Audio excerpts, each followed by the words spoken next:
ABP news आपको रखे आगे। और हमारे साथ देश के वित्त राज्य मंत्री अनुराग ठाकुर हैं। जाहिर तौर पर आज बजट पेश हुआ है, तीसरा बजट था उनका भी, और सवाल बहुत सारे हैं क्योंकि कोरोना काल की वजह से देश की जो आर्थिक स्थिति है वो बहुत अच्छी नहीं है। जैसा कि प्रधानमंत्री ने खुद कहा था कि इससे पहले 3 मिनी बजट आ चुके हैं, ये चौथा है, तो हम उनसे ही समझ लेते हैं कि इस मिनी बजट में है क्या खास। अनुराग जी, एबीपी न्यूज़ में आपका बहुत बहुत स्वागत है।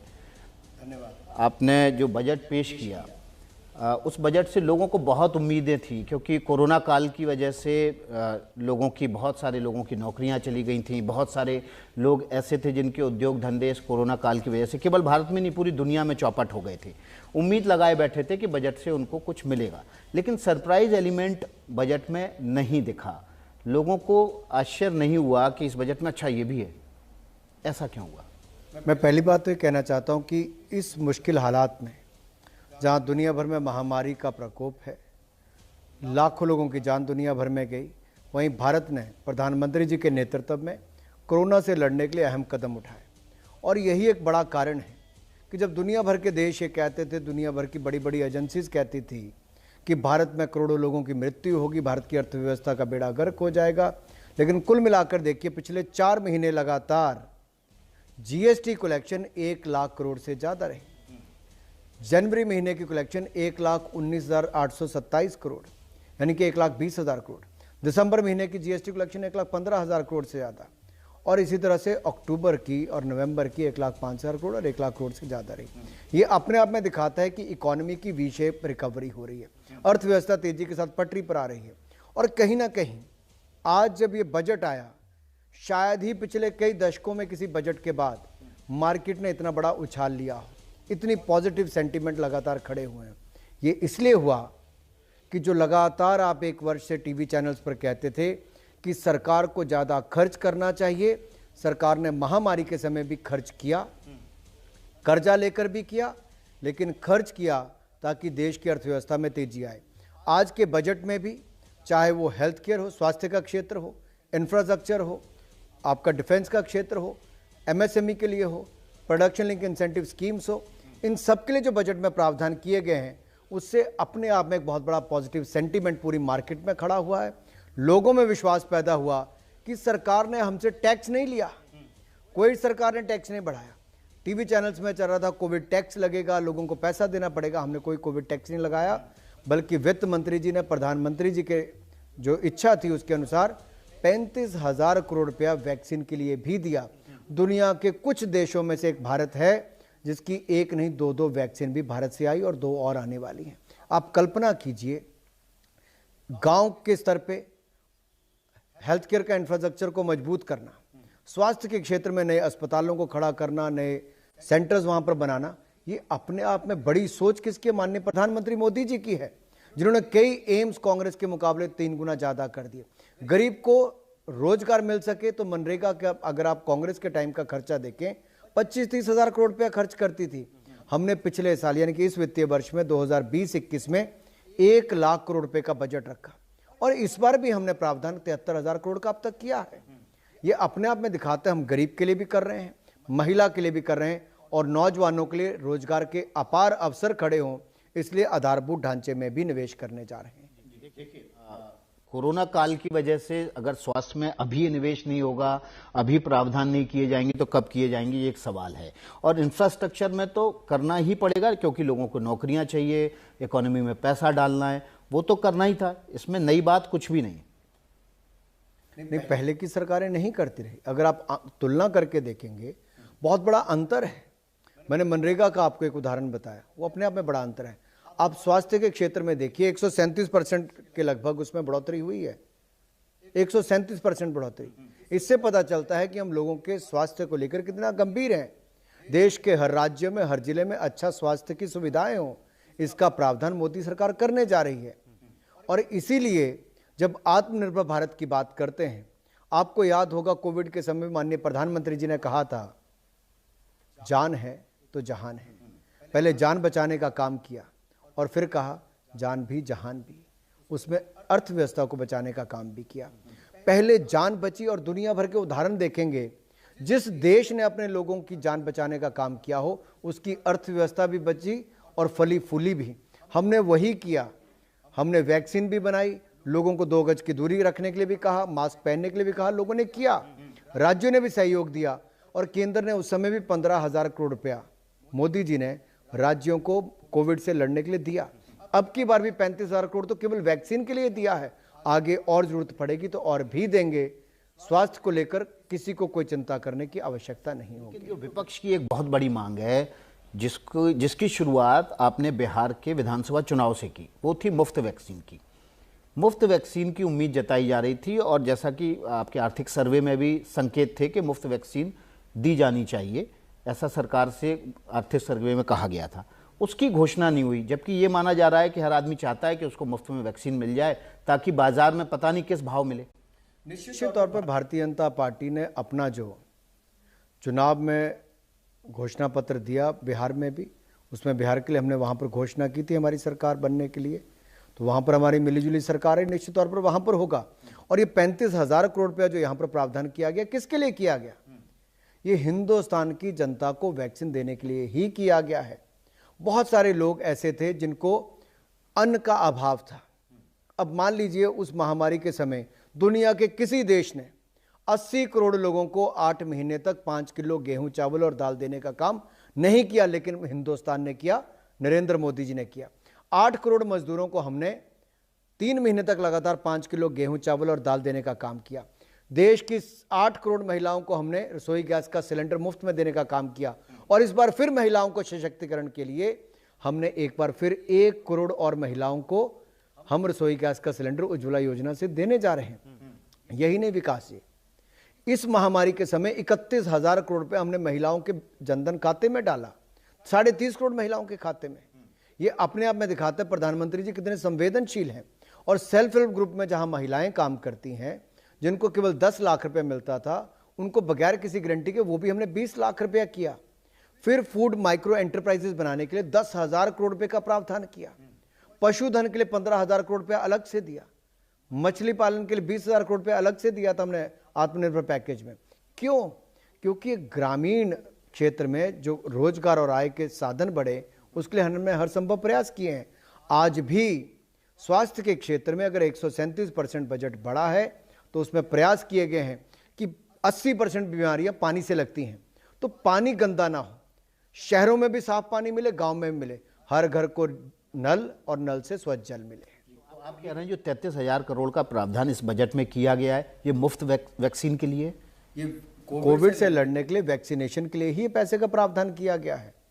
और इसकी पूरी डिटेल्स भी आपको मिलेंगी, स्वास्थ्य मंत्रालय भी आपको देगा कि किस तरह से हमने अब तक कोविड से लड़ने के लिए हजारों करोड़ रुपए अब तक खर्च किए।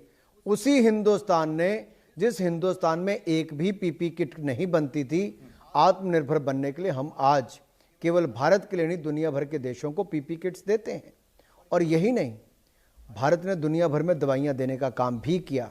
आज भी 100 से ज्यादा देशों को अगर वैक्सीन देने का काम कोई देश कर रहा है तो हिंदुस्तान कर रहा है। ये अपने आप में बहुत बड़ी उपलब्धि। लेकिन घूम के वहीं आ जाता सवाल, ये 33,000 करोड़ का प्रावधान है, ये मुफ्त वैक्सीन के लिए या सस्ती वैक्सीन के लिए?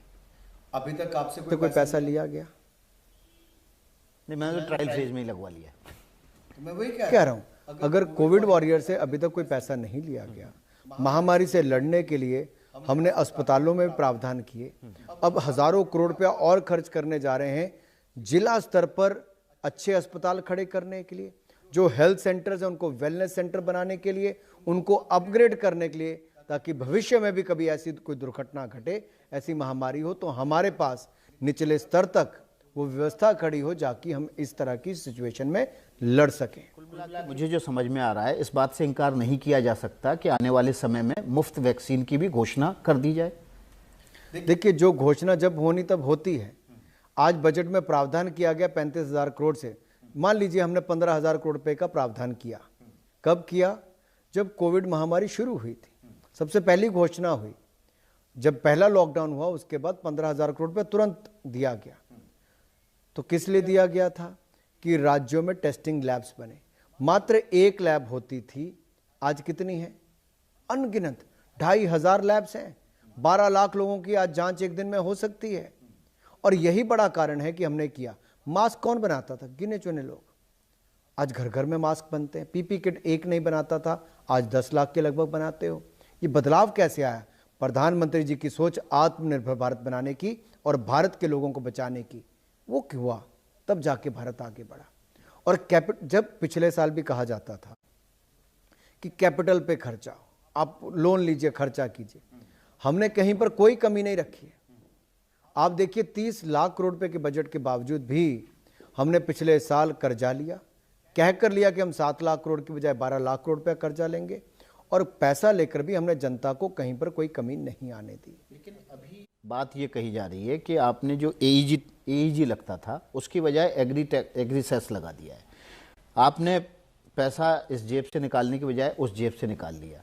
जनता को कोई फायदा नहीं हुआ इसका, जनता को कोई नुकसान नहीं हुआ है।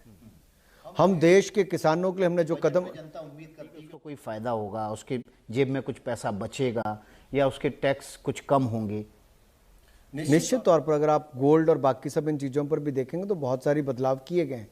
जब आप और डिटेल्स में जाएंगे आपको और जानकारियां मिलेंगी। लेकिन मैं एक बात कहूँ, ये जो हवा फैलानी बीच में शुरू की कि तेल के दाम बढ़ जाएंगे, इसका कोई प्रभाव तेल के दाम पर नहीं पड़ेगा। 1 पैसा भी तेल का दाम नहीं बढ़ने वाला। इसलिए मैं कहने वाला हूँ कि इसकी बिल्कुल विस्तार में जाना चाहिए। क्या आप में से कोई ये कहेगा कि किसानों के लिए किसी आधारभूत ढांचा मत बनाइए? तो ये एग्री सेस उसी के लिए लगाया गया है। हिंदुस्तान के किसानों का फसल बर्बाद ना हो। मान लीजिए पहले 3 आइटम्स होती थी, टोमेटो, ऑनियन, पोटैटो। इनको लिया जाता था कि ये सड़े गले ना, इसके लिए एक फंड बनाया गया था और उसको फिर उसका प्रावधान किया जाता था कि इसको खराब ना हो। अब 23 पेरिशेबल गुड्स जो सड़ गल सकती हैं उनको बचाने के लिए इस तरह की पेरिशेबल गुड्स को उसमें रखा गया है, उसका प्रावधान किया गया। लेकिन इंफ्रास्ट्रक्चर नहीं था। अब इंफ्रास्ट्रक्चर बनाने के लिए भी हमने 1 लाख करोड़ रुपए का अनाउंसमेंट आत्मनिर्भर पैकेज के समय की, वो भी आ रहा है। ये सेस से पैसा भी आएगा। इससे लाभ किसको मिलेगा? जैसे किसानों की मंडियों को, ई नैम को, ई नेशनल एग्रीकल्चर मार्केट प्लेस, इसको हमने कंप्यूटराइज किया। पहले क्यों किया? कि देश का किसान देश के किसी भी स्थान पर अपना अनाज बेच सके और उसको ज़्यादा दाम मिल सके। कंप्यूटराइज्ड इसीलिए किया गया कि किसान को पूरे देश के भाव पता चल सके, केवल स्थानीय मंडी तक सीमित ना रहे। अब 1000 और मंडियों को हम इसमें करने वाले हैं कंप्यूटराइज करके, उनको नया व्यवस्था खड़ी होगी। इंफ्रास्ट्रक्चर खड़ा होगा तो उनका अनाज की भंडारण की भी होगी, कोल्ड स्टोरेज भी होगा, रेफ्रिजरेटेड रेल भी होगी।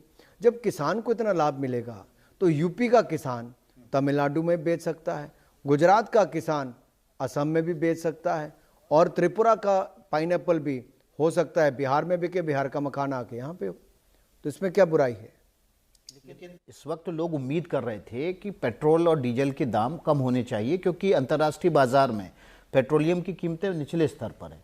ऐसे समय में आपने टैक्स एक तो घटा दिया, दूसरा लगा दिया, बात वहीं की वहीं है, जस की तस है। देखिए, ऑयल मार्केटिंग कंपनीज तय करती हैं कि क्या दाम होगा, मार्केट ड्रिवन है। और दूसरी बात मैं कह दूं, अगर आप पेट्रोलियम पर टैक्सेस तो सरकार तय करती है। नहीं, सिर्फ एक्साइज ड्यूटी हमारे यहाँ पर है। और अगर आप कुल मिलाकर देखेंगे, राज्यों के टैक्स केंद्र से ज़्यादा हैं। ये राज्यों को तय करना है कि वो कितना कितना वहाँ पर कम कर सकते हैं। हमारे आज के बजट से 1 रुपये का दाम भी पेट्रोल या डीजल पर नहीं बढ़ सकता। तो महंगाई पे कोई असर नहीं पड़ेगा, क्योंकि लगातार विपक्ष मांग कर रहा है कि अब एक्साइज ड्यूटी कम करे सरकार। अगर वो कम करेगी तो सस्ता पेट्रोल लोगों को मिलना शुरू हो जाएगा। सब पार्टियों की राज्यों में सरकारें हैं, हर कोई अपना निर्णय ले सकता है। दिल्ली में अलग दल की सरकार है, केरल में अलग दल की सरकार है, पश्चिम बंगाल में अलग दल की सरकार है, पंजाब में अलग दल की सरकार है, राजस्थान में वो कर सकते हैं निर्णय। किसने रोका है? क्यों नहीं कम करते? अफोर्डेबल हाउसिंग की बात कर लेते हैं। आपने उसकी टाइम लिमिट बढ़ा दी है, अब 31 मार्च 2022 तक कर दी है, लेकिन इसको आगे बढ़ाने से कोई लाभ होता दिख रहा है आपको? निश्चित तौर पर आपको अगर 2.25 लाख रुपए का ब्याज पर सब्सिडी मिलती है तो क्यों नहीं। अगर आप तेजी देखेंगे कोविड के टाइम पे, कभी रियल एस्टेट का आप एक सर्वेक्षण करवाइए। आप जब लोगों से बात करेंगे, इतनी तेजी आई इसके कारण लोग अपना घर चाहते हैं। और तेजी क्यों आई? क्योंकि आपके इंटरेस्ट रेट भी लगातार कम हुए। आप 2019 के शुरुआत के आंकड़े देखिए और आज के इंटरेस्ट के आंकड़े देखिए, बहुत अंतर आ चुका है। 200-250 बेसिस पॉइंट कम हुए हैं। इससे पता चलता है कि लोगों को अब ब्याज दर भी कम देनी पड़ती है, दूसरी तरह से सब्सिडी मिलती है, तो लोग कहते हैं हमारा अपना घर क्यों ना हो, इसलिए तेजी इसके कारण भी है। और दूसरी बात मैं कहूं, पुरानी गाड़ी व्यक्ति बेचता नहीं था कि नई लेने के लिए फायदा क्या है। अब हमने जो स्क्रैपेज की पॉलिसी ला रहे हैं कि व्यक्तिगत कार आप 20 साल के बाद और कमर्शियल गाड़ी जो 15 साल के बाद आपको स्क्रैप भी करनी पड़ेगी। डिटेल पॉलिसी आएगी, उसमें कुछ सरकार की तरफ से मदद भी मिलेगी। इससे लाभ किसको मिलेगा? ऑटोमोबाइल इंडस्ट्री को भी लाभ मिलेगा, प्रदूषण भी कम होगा, और जो व्यक्ति गाड़ी बदल नहीं सकता था और उसको रिपेयर पे ज़्यादा पैसा खर्च करता था, अब उसको भी नई गाड़ी लेने का अवसर मिलेगा। एक ही है। दूसरा, 20,000 से ज़्यादा नई बसें लेने की हम बात कर रहे हैं, उससे किसको लाभ मिलेगा? आपकी ऑटो इंडस्ट्री को मिलेगा, और शहर की जो लोग हैं जिसको पब्लिक ट्रांसपोर्ट चाहिए उसको भी सस्ता आने जाने की और एसी बसेस और बाकी सब मिलेंगे। मेट्रो का हमने और दुगना करने जा रहे हैं, इससे किसको लाभ मिलेगा? आपके पब्लिक ट्रांसपोर्ट का लाभ मिलेगा, लोगों का अपना खर्चा कम होगा, प्रदूषण कम फैलेगा। आपका जो हम पेट्रोल डीजल या क्रूड ऑयल बाहर से इंपोर्ट करते हैं, तो क्रूड ऑयल के इंपोर्ट पे भी कम होगा क्योंकि पब्लिक ट्रांसपोर्टेशन ज़्यादा यूज होगी। तो कुल मिलाकर भविष्य स्वच्छ हो, सुंदर हो और सशक्त भारत बने, उस दिशा में काम किया गया है। एक बड़ा कंफ्यूजन है, पीएफ 2-2.5 लाख के ऊपर आप लोगों ने टैक्स लगा दिया है, इसको लेकर लोगों में बड़ा कंफ्यूजन है। हर कोई सोच रहा है कि उसके पीएफ के खाते में जो पैसा है उस पर जो 2.5 लाख रुपए के ऊपर का ब्याज है उस पर टैक्स लग जाएगा। इसको क्लियर कीजिए, ये क्या है? मैं एक बात कहूँ, जितने कुल लोग ईपीएफओ में हैं उसके मात्र 1% लोगों को इससे फर्क पड़ने वाला है। अच्छा। और वो 1% लोग कौन है? मान लीजिए किसी व्यक्ति कोई एक महीने में 1 करोड़ रुपया अपना ईपीएफ में जमा कराता है, साल का 12 करोड़ रुपया जमा कराता है, क्या आपके हिसाब से उसको 8% इंटरेस्ट मिलना चाहिए? क्या उसको इनकम टैक्स पे छूट मिलनी चाहिए उसकी कमाई पे? ये तो गरीब आदमी के लिए, जो आज तक लाभ जिसने उठाया क्योंकि पॉलिसी वैसी थी। लेकिन ऐसा देखा गया कि ऐसे बहुत सारे लोग हैं जिनका एक महीने का 1-1 करोड़ 2-2 करोड़ रुपया ऐसे आता है, तो इससे गरीब को कोई नुकसान नहीं होगा। लेकिन जो लोग इस स्कीम का दुरुपयोग करने की तरफ जाते थे, केवल उनको इससे बाहर निकाला जाएगा। वो पैसा जमा करा सकते हैं, लेकिन 2.5 लाख तक की उनको फिक्स्ड रिटर्न 8% और इनकम टैक्स पे छूट मिलेगी। विपक्ष ने आरोप लगाया एमएसपी की 1.5 गुना वाली बात पर कि सरकार ने पिछले वायदे नहीं पूरे किए और एक और नया वायदा कर दिया है। तो सरकार दोनों तरफ से केवल वायदे करती है, उनको पूरा नहीं करती। मैं आपको स्पष्ट कह दूं, यूपीए के 5 साल 2009 से 2014 तक 3,75,000 करोड़ रुपया एमएसपी पर खर्च किया और हमने 8 लाख करोड़ रुपया दिया 5 सालों में। 2.5 गुना ज्यादा पैसा दिया हमने किसानों को।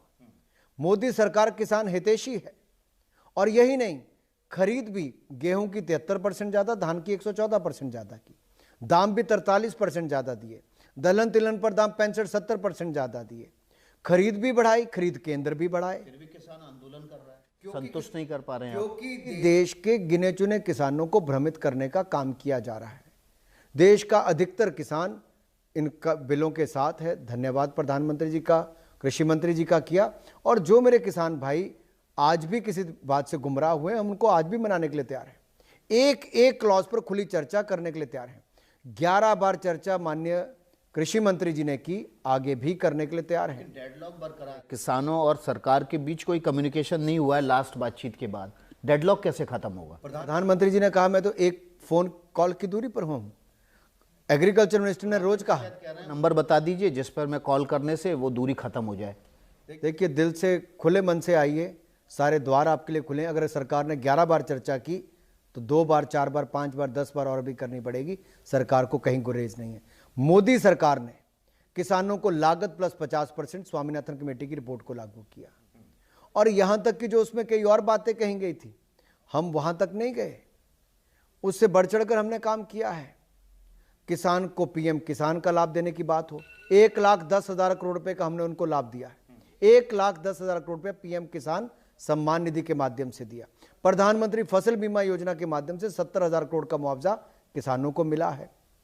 किसानों के लिए बीज की कमी नहीं आने दी, खाद की कमी नहीं आने दी। हमने तो लगातार किसान की आय को बढ़ाने का काम किया है और 2022-23 तक हम किसान की आय को दुगना करके रहेंगे। ये हमारा संकल्प है और इसको सिद्ध करके रहेंगे। लेकिन आप पर विपक्ष एक और आरोप लगा रहा है, वो कह रहा है कि आपने बंगाल में, तमिलनाडु में खास घोषणाएं कर दी क्योंकि वहाँ चुनावी राज्य हैं। चुनावी बजट जो है वो आपका, वो चुनावी बजट है। बंगाल में आप 625 किलोमीटर का हाईवे नया बना रहे हैं, तमिलनाडु में भी नए हाईवे की घोषणा कर रहे हैं। विपक्ष बंगाल के, केरल के, असम के खिलाफ क्यों है? अगर बंगाल को, असम को, केरल को मिले तो इसमें विरोध क्यों है?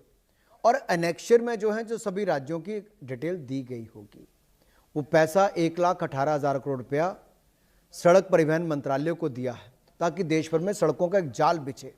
और मोदी सरकार ने वो किया है। कई गुना ज़्यादा सड़कें यूपीए के समय से ज़्यादा बनाई। रेलवे के लिए भी 1,30,000 करोड़ रुपए के लगभग हमने 1,10,000 करोड़ के लगभग दिया है। तो किसने दिया? मोदी सरकार ने दिया है। तो क्या इसका विरोध करेंगे कि रेलवे का आप बढ़ावा कर रहे हो?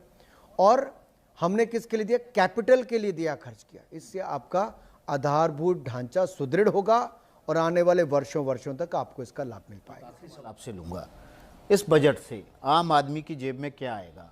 वो कहाँ बचत करेगा? कौन सा सामान सस्ता होगा और कौन सी चीज़ें महंगी होंगी?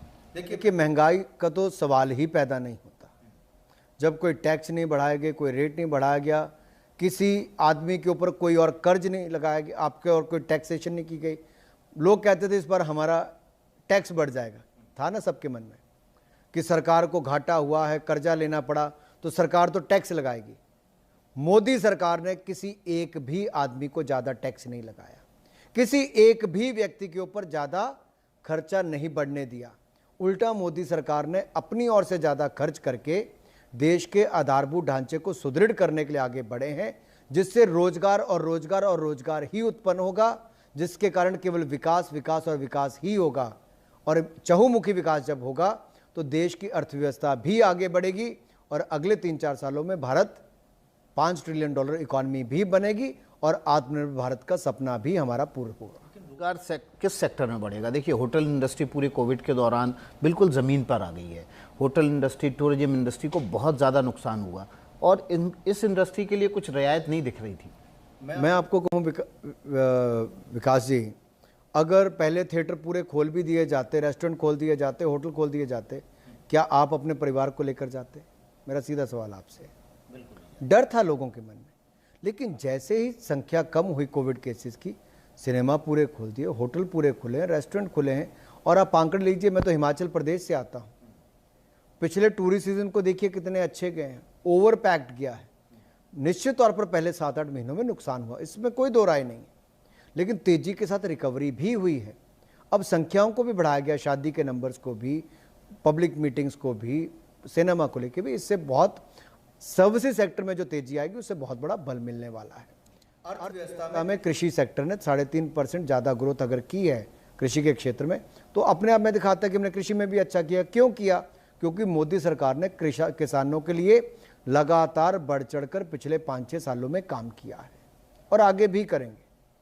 बहुत शुक्रिया अनुराग ठाकुर साहब, हमारे साथ जुड़ने के लिए। देश के वित्त राज्य मंत्री अनुराग ठाकुर थे, आज बजट पेश किया है। उम्मीदें हैं इस बजट से लोगों को, सरकार को भी उम्मीद है कि इंफ्रास्ट्रक्चर सेक्टर और हेल्थ सेक्टर में जो कुछ सरकार ने प्रावधान किए हैं उसका लाभ आम आदमी तक पहुंचेगा, रोजगार के अवसर बढ़ेंगे, स्वास्थ्य सेक्टर में इंफ्रास्ट्रक्चर नया क्रिएट होगा ताकि लोगों को आने वाले समय में ऐसी महामारी से जूझने में दिक्कत ना हो।